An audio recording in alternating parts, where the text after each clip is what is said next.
नमस्कार। चिराग पासवान इस बार सबसे बड़ा दांव खेल रहे हैं। उनके करियर का यह बहुत बड़ा टर्निंग पॉइंट साबित हो सकता है। यहां से अगर वो चुनाव जीत जाते हैं तो वो हो सकता है बिहार की सियासत में एक बहुत बड़े चेहरे बनकर उभर सकते हैं। लेकिन अगर उनकी हार हो जाती है तो चिराग पासवान का राजनीतिक भविष्य खतरे में पड़ सकता है। लेकिन यह जानने से पहले कि चिराग पासवान का राजनीतिक भविष्य क्या होगा, हम आपको उनके बारे में कुछ अहम जानकारी देना चाहते हैं। जैसे चिराग पासवान के पास कितनी गाड़ी है, वो कितनी कंपनियों के मालिक हैं, वो बॉलीवुड को छोड़कर राजनीति में क्यों आए, बॉलीवुड में उनके साथ ऐसा क्या हुआ कि जिससे उन्हें वापस राजनीति में, यानी जो उनकी विरासत थी उसे संभालने को वो मजबूर हो गए। एक एक कहानी आज हम आपको बहुत विस्तार से बताने वाले हैं, तो बहुत ध्यान से इस पूरे वीडियो को देखिएगा और अंत तक देखिएगा। सबसे पहले, कुछ सालों पहले चिराग पासवान से एक सवाल पूछा गया कि आपने अपने करियर की शुरुआत, चिराग पासवान ने बीटेक इंजीनियरिंग की है, बीटेक से पढ़ाई की है, लेकिन उसके बाद वो बॉलीवुड में चले गए थे। वो ना तो राजनीति में गए और ना ही उन्होंने बॉलीवुड में ही अपना करियर आगे बढ़ाया। लेकिन इसी बात पर जब उनसे कुछ मीडिया वालों ने सवाल पूछा कि आपने बॉलीवुड को क्यों छोड़ दिया, आप राजनीति में क्यों नहीं गए, तब चिराग पासवान का जवाब सबको हैरान करने वाला था। चिराग पासवान ने तब कहा कि राजनीति उनके खून में है और बॉलीवुड उनके सपनों में।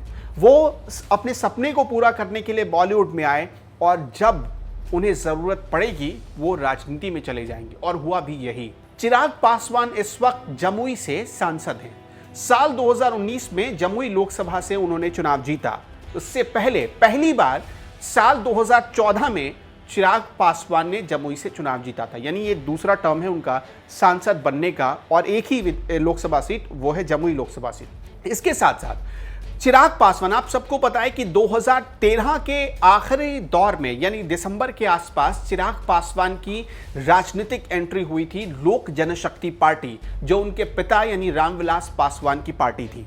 आधिकारिक तौर पर दिसंबर, जो मेरे पास आंकड़े हैं, दिसंबर 2013 में चिराग पासवान शामिल हो गए एलजेपी में, और साल 2014 में एनडीए के साथ मिलकर उनकी पार्टी, रामविलास पासवान की पार्टी लोक जनशक्ति पार्टी, ने बिहार में चुनाव लड़ा और जमुई लोकसभा सीट मिला चिराग पासवान को लड़ने के लिए।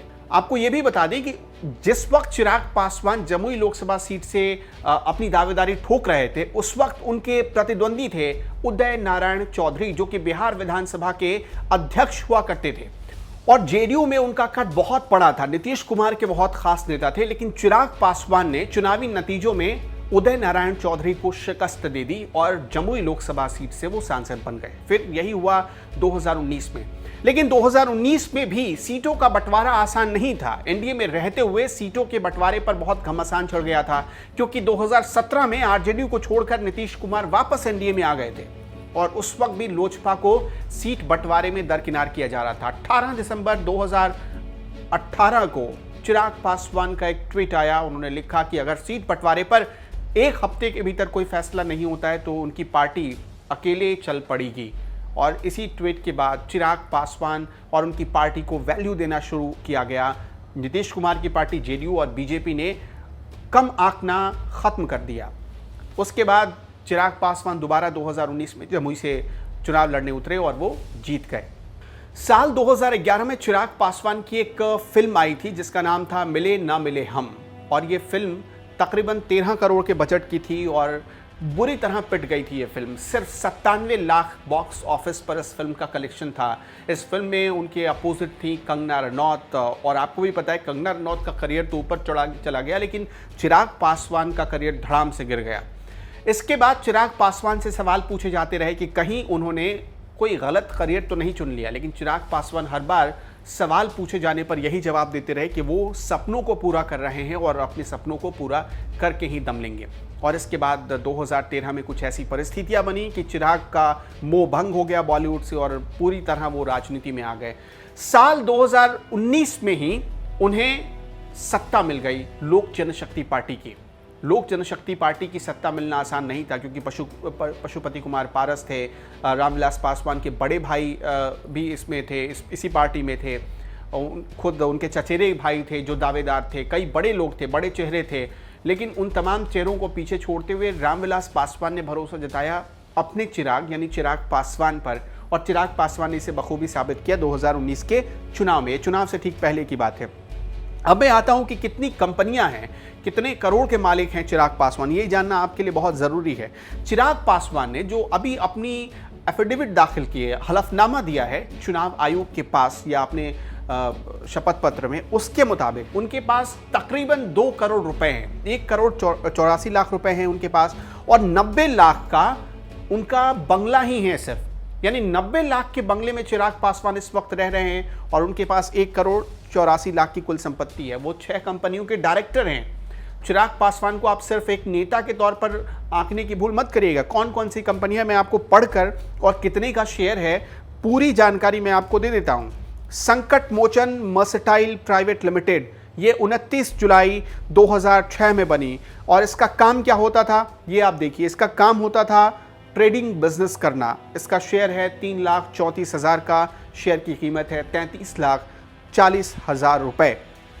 इसके साथ साथ दूसरी कंपनी है चिराग पासवान की एक्वा विंट्रेड प्राइवेट लिमिटेड, जो कि 19 मई 2010 में बनी, और इसका भी काम था ट्रेडिंग बिजनेस का।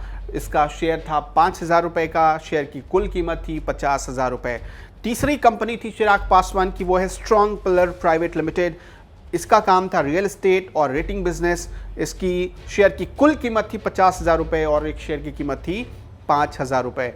चौथी जो कंपनी है चिराग पासवान की, वो है चिराग रोजगार प्राइवेट लिमिटेड, और इसका काम है बिजनेस सर्विस देना।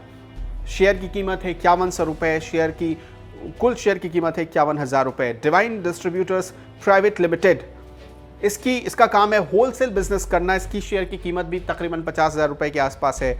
और CMP sports management private limited, जो कि 1 जून 2017 को बनी, बिजनेस सर्विस देना, और इसकी भी शेयर करीब 50,000 रुपए के आसपास है। इन 6 कंपनियों के मालिक हैं।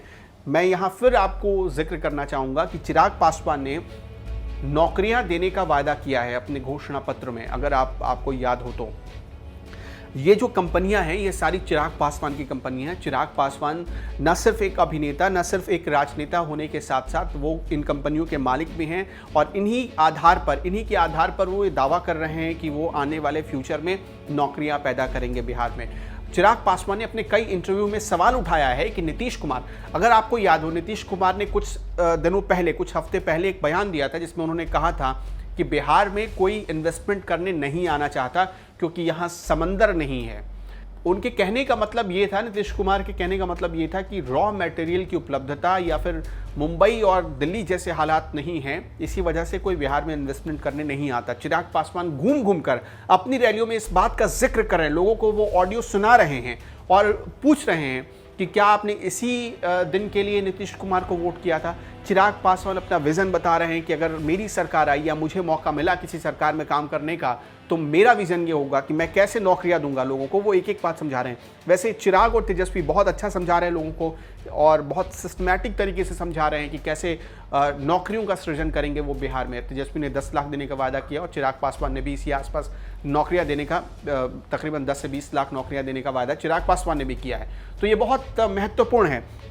हमारा मकसद ये था कि चिराग पासवान के बारे में हम आपको ये जानकारी दे सकें, क्योंकि बिहार में वो एक यूथ आइकॉन के तौर पर उभर रहे हैं। और हमने जो तस्वीरें देखी, जो लहर देखी उनकी रैलियों में, जिस तरह से लोग उनके लिए उमड़ रहे हैं, जिस तरह से सिंपैथी उनके लिए काम कर रही है, वो चिराग पासवान को शायद एक गेम चेंजर साबित कर सकती है।